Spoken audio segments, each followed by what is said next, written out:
an unregulated drug of this magnitude that has this many repercussions and causes so much damage to women, sending them to the emergency room, in some cases even causing death, is wild that people would not want restrictions.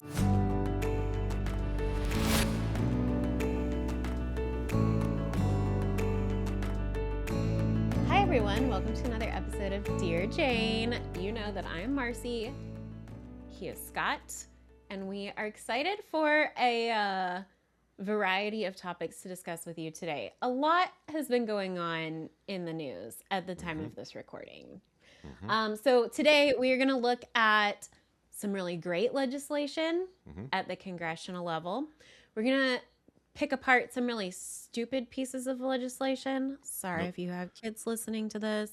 Happening No at the shortage state of that, level. by the way. Yeah, on the state level, Yeah, there's no shortage of really, really bad legislation. And it's like a weekly segment now. There's so much.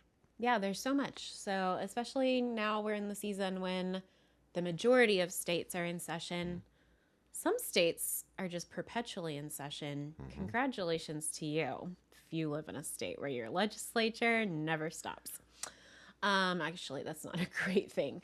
And then we also are going to talk about a story that came out this week about a woman who left Planned Parenthood, and her reasons for leaving are wild. You will definitely want to stick around for that. Just unbelievable stuff. Although maybe nowadays it's just believable because we've said for so long things coming out of Planned Parenthood are unbelievable. Maybe it's time to just start believing them when we hear them. Yeah. We'll see how. I mean, this lady's story will not get out just because it's so convicting of Planned Parenthood and talking about quotas and all kinds of things like that. So it's interesting for sure. Yep. All right, let's jump in. Scott, what do you want to talk about first? Should we start with the good news? Oh, the that's a bad good question. news? You know what I'm still hung up Crazy? on?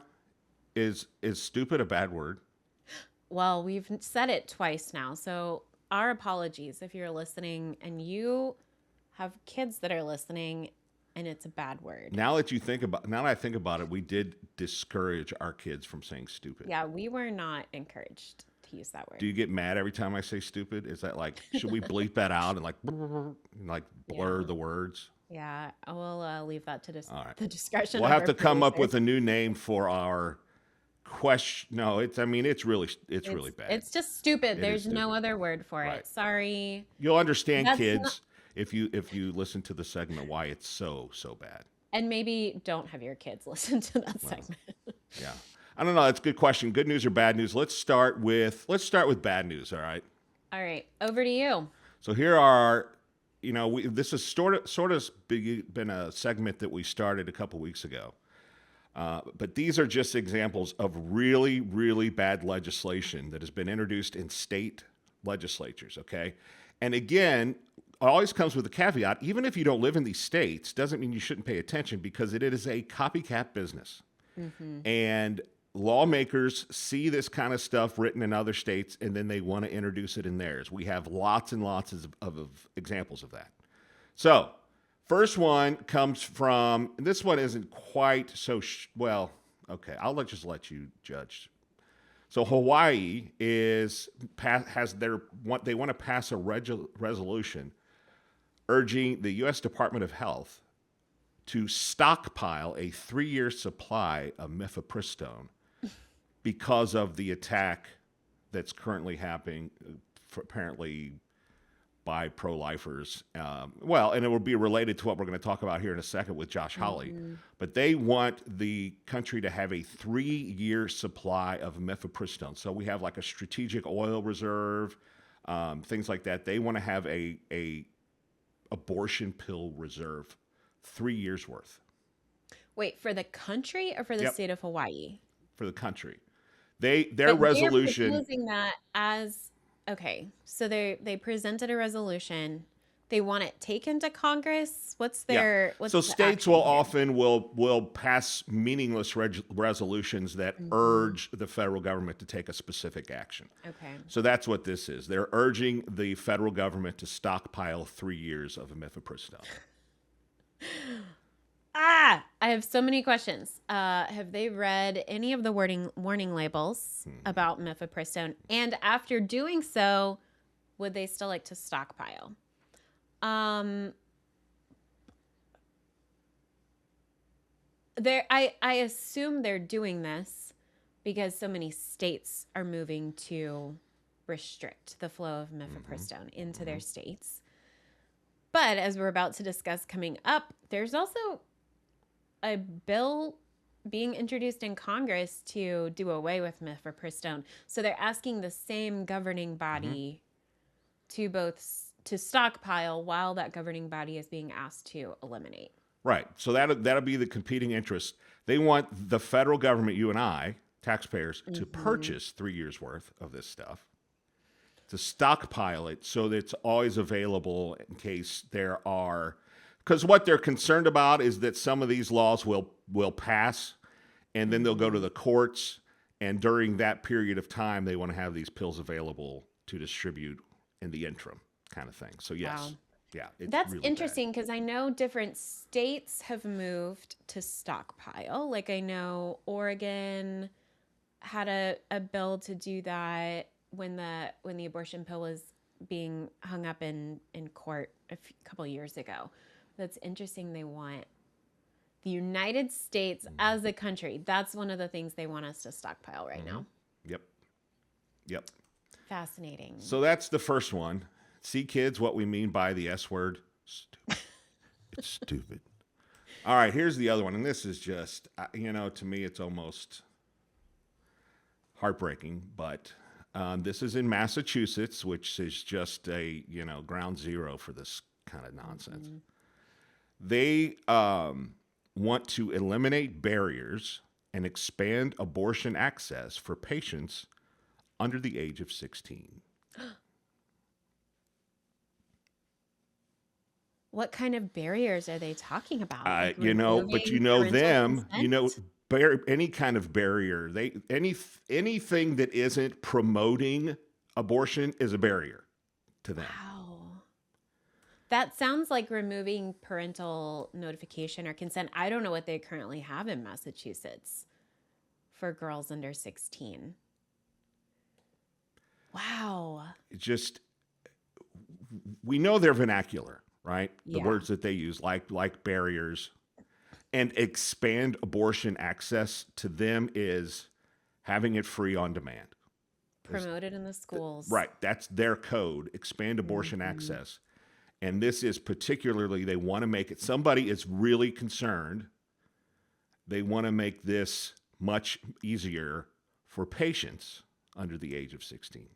That's the word they use, patients. Yep. Not young girls Nope. who are still living at home under Right. their parents' guardianship. Yeah.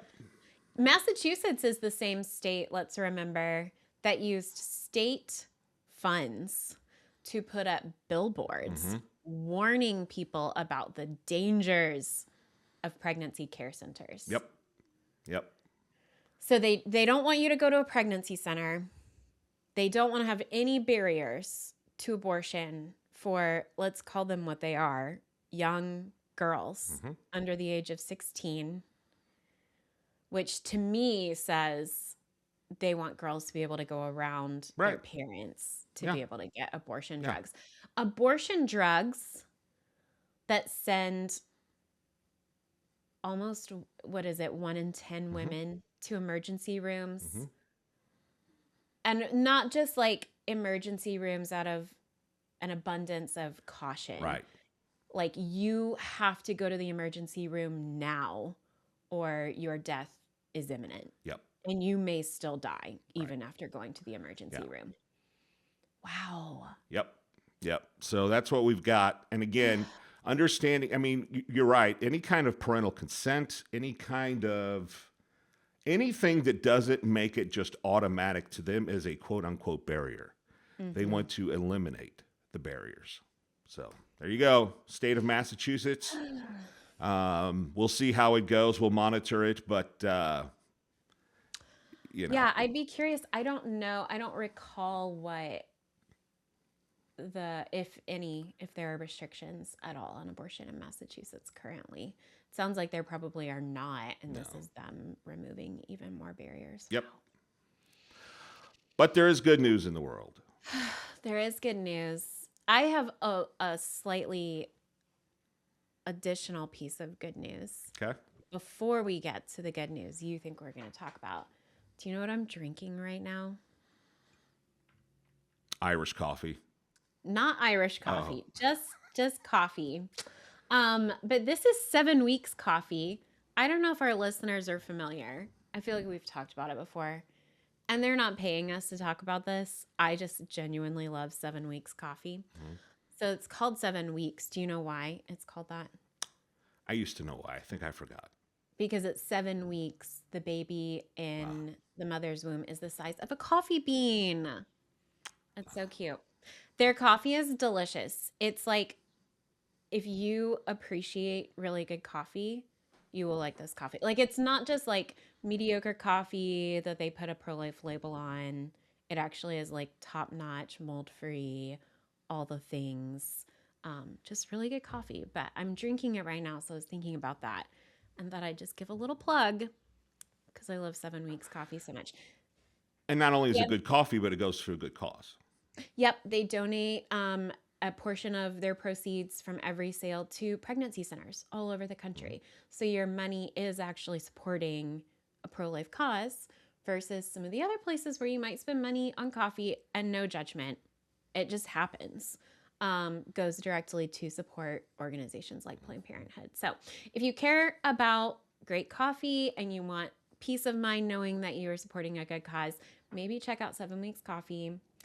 That's a little bit of good news because I'm enjoying drinking it right now. But here's the other good news where Scott thought I was going. So there was legislation introduced this week, the week that we're recording, that is, in Congress by someone who Scott loves very much because he represents his home state. Mm-hmm. Some have even gone so far as to call it God's country. Right. Senator Josh Hawley, if you are pro-life, conservative, any of the above, you've likely heard of Senator Josh Hawley. Hopefully you have. But he introduced legislation this week to just ban Mifepristone, which is the drug that's the abortion pill, basically. You know, sometimes people come in and they want to put like minor restrictions. It's like, let's fix part of the problem. Josh Hawley lays out a case, which I'm going to walk us through, for this is irredeemable. It's time to burn it to the ground. This is like burn it to the ground kind of legislation. Mm-hmm. There's nothing redeemable about Mifepristone.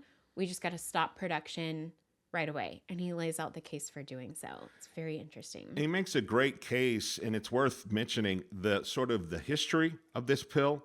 Mm-hmm. You know, when it was introduced by the Clinton administration and all the restrictions that came with it, because they recognized the problems with the pill, right? And how those have just been stripped away over time. So some of those restrictions were, and I'm going to read these and you tell me if it sounds like these should have ever been removed. So an abortion-inducing drug, Mifepristone. The original FDA restrictions were that it must be prescribed by a physician. Mm-hmm. The physician had to see the patient before prescribing it, mm-hmm. and had to dispense the drug in person and conduct a follow-up assessment. And the FDA was required to keep up with major health events associated with the drug and report on them. The Obama administration, the Biden administration essentially did away with all of those things. A physician does not have to prescribe a life-ending drug. Just pause there for a second. Going back to what we were talking about before, all of those things they would call barriers, right? Yes. Having to go see a doctor, barrier. Mm-hmm. Having the doctor watch, monitor, barrier. Reporting, mm-hmm. So that's just gives you an idea of how they use the language. But go ahead. Yeah. So I thought what he said at the beginning, so he wrote this op-ed explaining why he introduced this legislation, and I thought this was really concise. He says their goal was simple, the drug manufacturers, the people promoting Mifepristone, to put a Planned Parenthood Yep. in every mailbox in America by developing a drug that could be shipped anywhere and cause an abortion anytime. That is abortion on demand. No longer do women have to go to a clinic. They can simply tap a few buttons on their mobile device, and within a few days, these drugs will show up in their mailbox, and that becomes the abortion clinic. The woman's home and her bathroom becomes the abortion clinic. But there are problems with this, besides the obvious problem that every one of these pills, if taken, likely will end the life of the baby developing. Every now and then there are cases where the baby does survive, but it's almost every time. So recent studies have come out saying in 11% of cases, women who take Mifepristone experience a serious adverse health event such as sepsis or hemorrhaging. That's more than 1 in 10 women. Now think about this for a second, because I'm no mather, but I did a little mathing this morning, which may be why I look tired.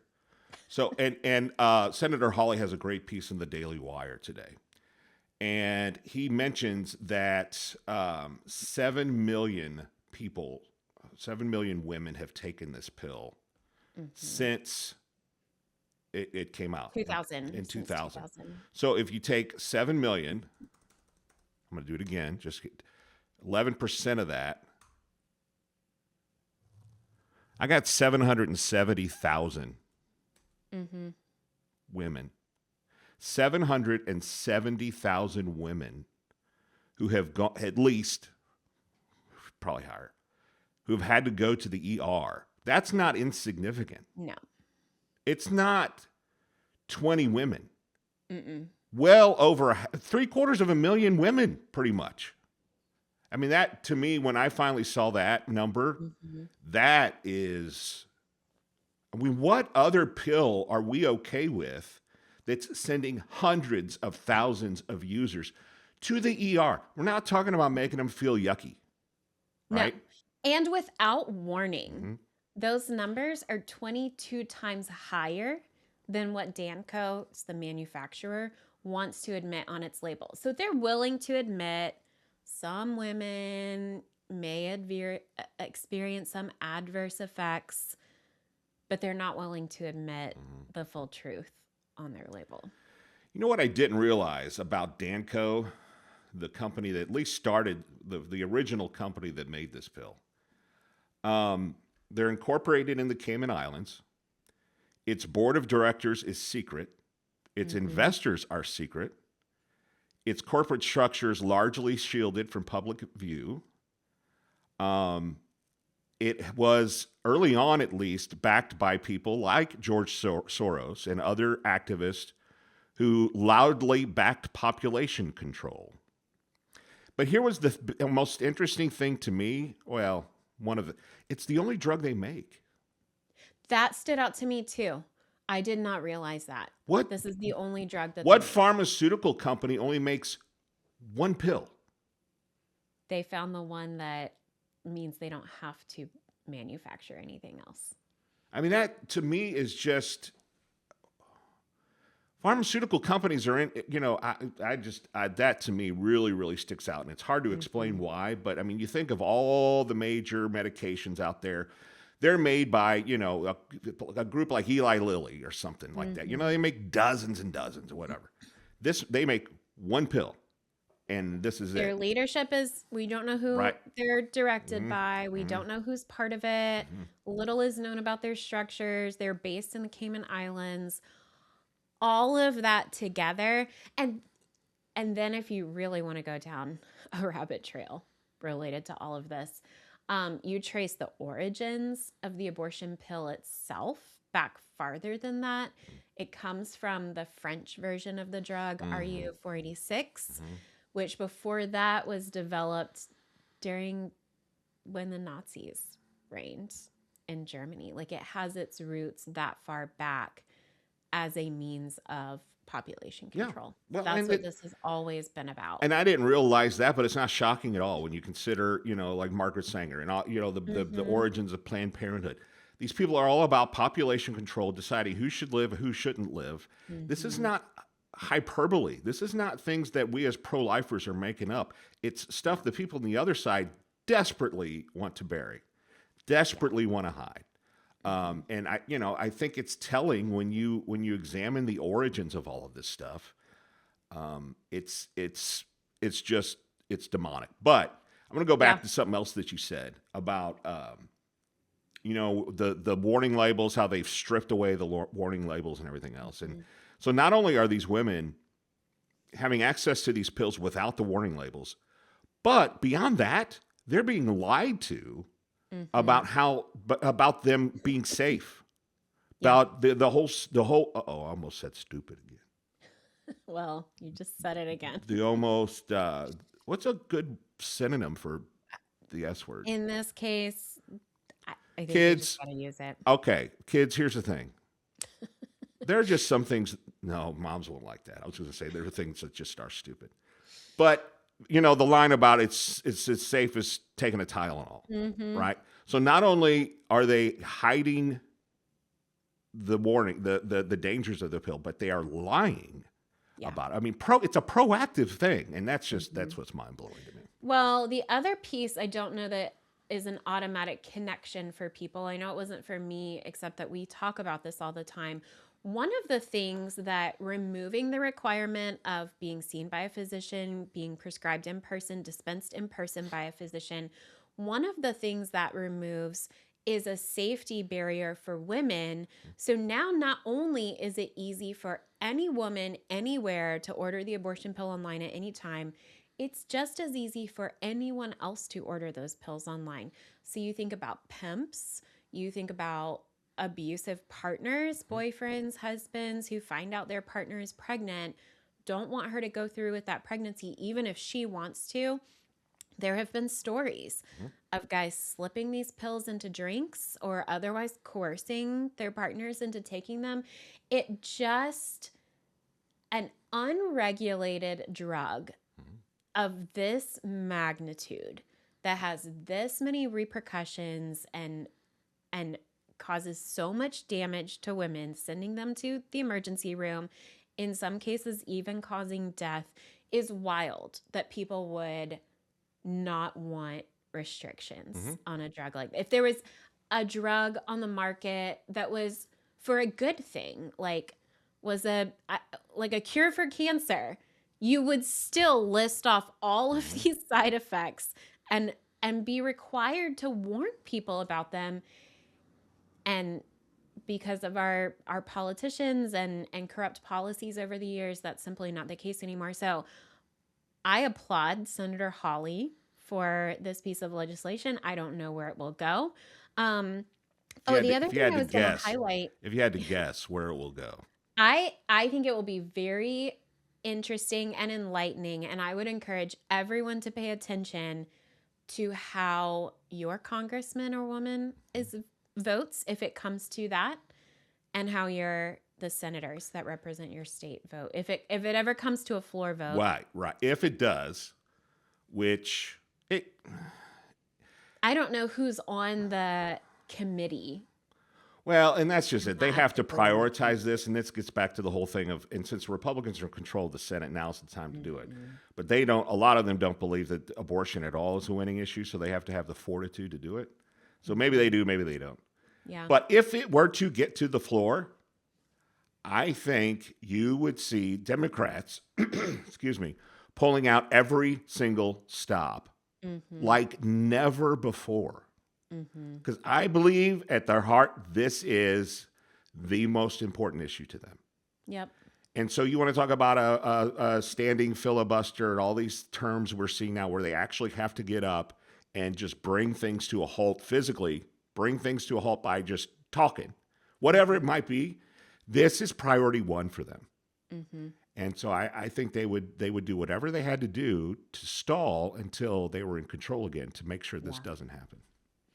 It's an interesting just reminder going back to your high school civics lessons. And I want to applaud Senator Hawley for introducing this bill at this time when his party Right. is in control of the Senate. It's one thing if you're in the minority and you know it's not going to go anywhere. It's like a safe thing to introduce because you know it's not going to go anywhere. And when push comes to shove, you're not going to have to defend it. And it kind of gives everybody else in your party a pass. Like, oh, it's the other side that killed it.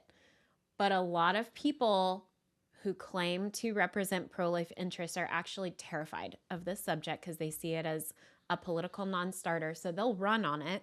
They'll campaign on it to get your vote and then never do anything about it. Or if they do anything about it, it'll be symbolic and not harmful to their political career. So truly, Senator Hawley is a pro-life hero and somebody we should all have lots of gratitude for. Kudos to the people of Missouri for sending him to the Senate. Man, Great those job. people in Missouri are exceptionally brilliant, not to mention kind of good looking. So it's just way to go, people. It's fantastic. I think we've said this on here before, but if you ever get a chance just to watch the Judiciary Committee hearings, that's just almost good television.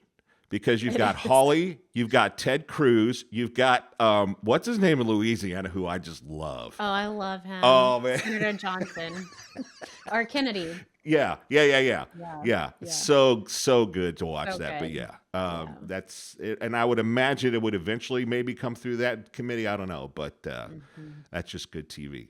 So speaking of just problematic, of finding the truth and exposing the truth to the world. There was this story that was in Life News the other day. Annette Lancaster, that's the name I want you to know. Annette Lancaster is a former director to Planned Parenthood. Now, Annette she didn't know, she didn't really have strong feelings about abortion, she says. But she was just looking for a job, an executive management job, that sort of thing. A headhunter called her, do you want to work for Planned Parenthood? She's like, I guess, whatever. So she did.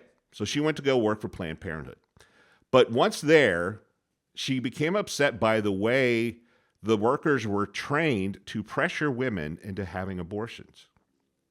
Her bosses, now I'm reading from Life News, her bosses expected her to sell many abortions and reprimanded her when her abortion numbers fell, leading Annette to wonder if Planned Parenthood had an unofficial abortion quota. That's likely not the first time you've heard rumors that Planned Parenthood has quotas for abortions, which makes me think of, and I don't hear them say this as much anymore, but what was the line they used to say? Abortion is only like 3% of the services that we offer. Yeah. Just anytime you talk with or read about a former worker at Planned Parenthood, you learn very quickly that that's not true, that they do have quotas, and that they're trained in sales tactics, manipulation tactics to convince women that abortion is really what they need. Yes. And speaking of that training, she goes on, and this is just. Did you read this story? Have you seen this story? Mm-hmm. It's just so. When she was asked why she left the business, she gave lots of different reasons, but she did share this one story. So one was an encounter with a patient who asked a disturbing question on the abortion table. And she tells the story like this. There was a patient on the table in the procedure room, and she grabbed my hand and looked me in my eyes and asked, "Will God forgive me for this? Do you think God is going to forgive me for this?" I knew what I wanted to say. I knew what my heart was saying, but I gave her the typical Planned Parenthood answer that I was taught, which is to answer the question with a question. And so I said, "Do you believe in a forgiving God? Do you think God is going to forgive you for this?" And I just kind of left her with no answer. So a Planned Parenthood training is how to lie to them when they start to have instant questions or regret or second thoughts right there on the table, including ones of faith. And their training is to answer her question with a question. It's interesting that they have training specific to that Right. because you hear that the numbers for women who have abortion inside versus outside the church is not different. So they know that a lot of the women coming in likely have some kind of faith affiliation, but they know that number is so high that they have to have training specific to that to kind of try to ease their consciences, to try to get them to go through with the procedure, even if they're having second thoughts as Yep. they're getting into it. It's just heartbreaking. You know what? We need to get this lady on because, Yeah. as you hear more of her story, and we have heard this charge before, but she talks about falsifying paperwork. Mm-hmm. She says we're falsifying ultrasound images so that we can perform procedures. You teach your employees to lie to women so that you can get money. Mm-hmm. This is a former worker, a manager at Planned Parenthood who went in with not, according to her, she said she didn't have really strong pro-life, pro-abortion, she just went in. And then she observed these things. Mm-hmm. And now she is giving that account because she couldn't live with herself doing this stuff. Yeah. And so what are we going to do? Are we going to, I mean, some people will hear this and they'll just try to, they'll go after her, basically, Mm-hmm. saying she's making stuff up. But it's so telling to hear somebody who saw this stuff firsthand Mm-hmm. and now reports back on what's actually going on inside these clinics. It's troubling, to say the A least. couple of things that come to mind for me because this is, I've heard these stories before Mhm. of clinic managers, not just people who work at the clinic, but people who are managing the clinic who were almost like recruited by Planned Parenthood. They didn't have strong feelings one way or the other. It's not like they were gung ho, like, I want to work for an abortion clinic. This woman talks about she wanted a manager position. And so when she was approached with this opportunity, she thought it would be great. She doesn't know a lot about, she knows the name Planned Parenthood because everybody knows the name, but she doesn't know all the ins and outs. And it's almost like they find women or men to work for them and then groom them. Mhm. And often it's after they've been in for a while before they actually start to see the underbelly. Um, and then at that point, I think a lot of times people's reaction on the outside is like, why don't they just quit right away? And some people do. But you think about these, this is their livelihood. This is their job. They have mortgages to pay or rent payments to make like everybody else. They have a family to provide for or just themselves to provide for. It can be difficult to leave. So I really applaud the ones who do Mhm. have the fortitude and the courage just to walk away. But it's striking to me. It's not just the women who are the victims of abortion that are victims of Planned Parenthood. It's oftentimes the workers too that are Yep. groomed and don't realize really what's going on until after they've been in it for a while. And then it a lot of times feels like, how do we get out of this now? Right. So now you are equipped, folks. The next time you have a friend who spouts off, the next time the debate about should Planned Parenthood be funded or not, you are now equipped with a real life story from, and there are more than where that came from. We know Mhm. that, right? So you're equipped with that. And we've given you data about the abortion pill as well. Ask them, how do you feel about over 750,000 women lives being put in danger by Mhm. taking this pill? Are you okay with that? So we've equipped you with a couple of good things to really push back if and when this stuff comes up. It's what we're here for. It's what we try to do, and we would appreciate your help in doing so. DearJane.org. If you have, if you're inclined, you could help us fight against the algorithm. We got guidance the other day from somebody who's an expert in this field on the words to use and not use, so we could be algorithm friendly. It's crazy, right? I mean, it's like, well, don't say. I think using the word abortion hurts us. Yeah, pretty much all the words we're using to Yeah, talk about this yeah, subject work against us. yeah. And we know that, Right. But how are we supposed to have conversations about this? And we just think it's worth having conversations about and equipping you to have conversations about them. So your support really does help us fight against that, because there are ways to fight it, and we're engaged in that, but it takes resources. Yep. DearJane.org. We also would just love to hear from you. If you got input, thoughts, questions, things we should talk about, you want to bring to our attention. We've been getting some great feedback on email and that sort of thing, so we're always looking forward to that. And we appreciate you, and thank you very much for listening to Dear Jane. We'll talk to you next week.